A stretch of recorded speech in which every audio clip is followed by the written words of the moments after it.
Hi everyone, welcome back. I'm going to keep today really short and sweet. If you're watching this live, welcome. I'm glad you're here. If you're watching this on Thursday, then welcome to Tidbit Thursdays.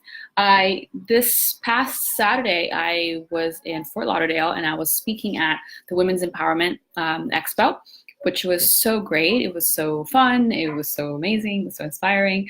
I love doing events like this where people come together for a common cause, right? In this case, empowering women to do a whole host of things. It was really interesting to see like the angle that different people came to sort of speak from at this event.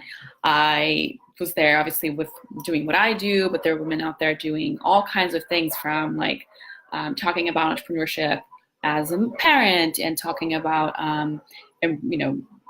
art sort of expression and talking about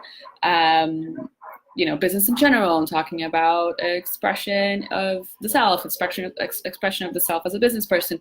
So anyways, it was a really wonderful event. It was really nice to be part of it. And somehow there's always something going on with my hair, whatever, I think it's fine.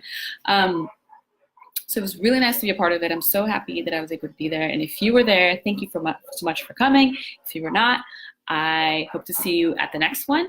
And so the one thing though that I didn't really cover or that I didn't place a lot of emphasis on that I wish I had, and that's what I want to say today is, what is that? Okay. So my workshop at the Women's Empowerment Expo was basically talking about, okay, I'm having a weird hair day, you guys. It's okay. So basically my workshop was all on how to ditch your doubts around launching a startup. Something that I've been doing a lot lately, but this was my first time doing that workshop live in front of people. And it was so great. Again, if you're there, thank you so much for your feedback. Thanks so much for being there. So I was talking about, starting a startup, obviously launching a startup, but also addressing all the insecurities that affect people when they're thinking about launching or when they're just even thinking about their idea and how to go about really turning their idea into an actual business. I mean, everyone's going to have insecurities in this process because it's kind of daunting, especially when you start doing something on your own by yourself. So I was talking a lot to women there about gaining the confidence to launch a startup. And so I went into the process. I went into, some of the things that I recommend. But one thing that I didn't focus a lot on that I wish I had, and that's why I'm here today, is to talk about, sure, you can have all the knowledge and you can work on your mindset and you can find a way to make yourself accountable and all that. But you also have to remember that when you're starting or when you're launching a startup, when you're starting a business, a lot of times, because of the knowledge that you're acquiring and the knowledge that you have currently tell you to do things a certain way, it's really easy to forget that you really have the opportunity to shape a business the way that you want to shape it. You don't have to launch a tech startup that looks exactly like what someone else's startup looks like. You don't have to have a startup that's focused on production, or you don't have to have a startup that's focused on the product. You don't have to have a startup that's focused on the customer, and you don't have to have a startup that whose office look a certain way. You don't have to have a startup where the culture is a certain way. You really, as a founder and as a CEO, have the luxury to really shaping what your startup is going to look like, what it's going to, sound like, what it's going to feel like. So you have to take this opportunity and take this chance to really write down your values and your hopes and your dreams for this organization and what you wanted to achieve, more than just what you want your product to do, but really what kind of business, what kind of organization you're creating. So it's really important for you to take into consideration your opinions and your points of views and look at your life and analyze your life and go, okay, what does success look like for me? What do I want my employees, my future employees to come to the table with? What kinds of people are you hoping to attract to work with you?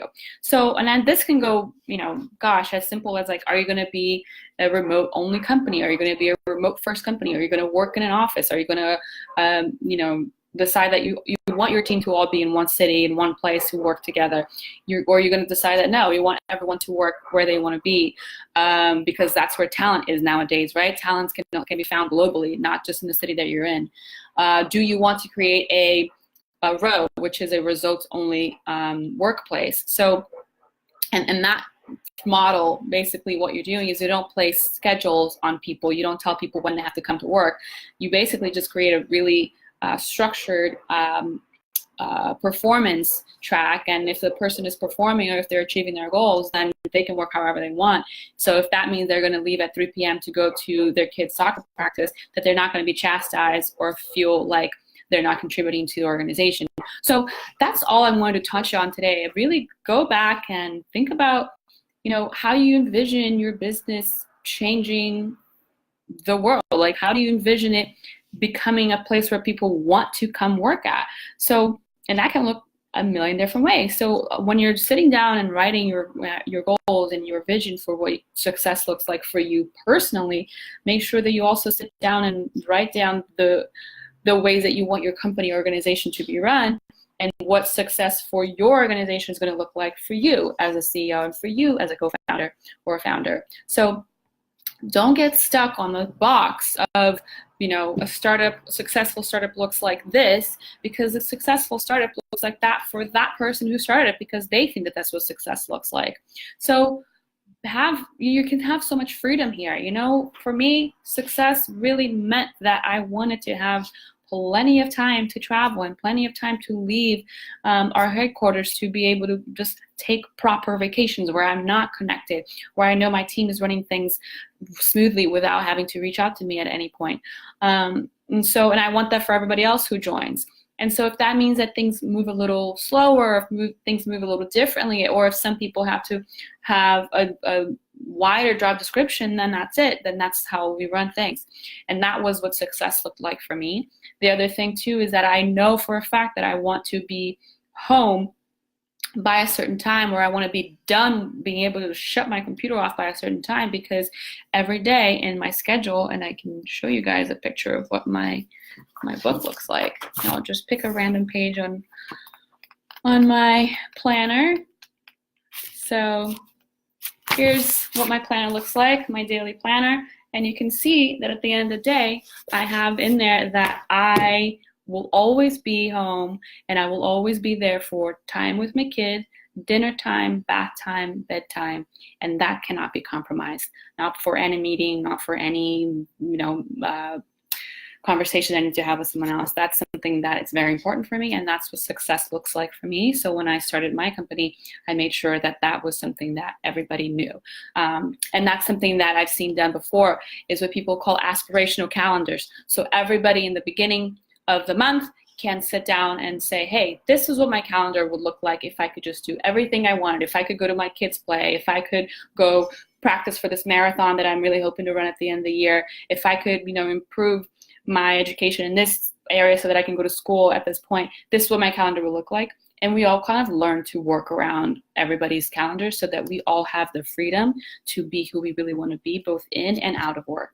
So that's it, guys. That's all I wanted to focus on today. If you made it to it live, it was so nice to see you. If you're seeing this on Thursday, welcome to Tidbit Thursday again. Thanks for being so consistent and being here. If you have any questions or anything that you want me to cover in the upcoming weeks, just please let me know.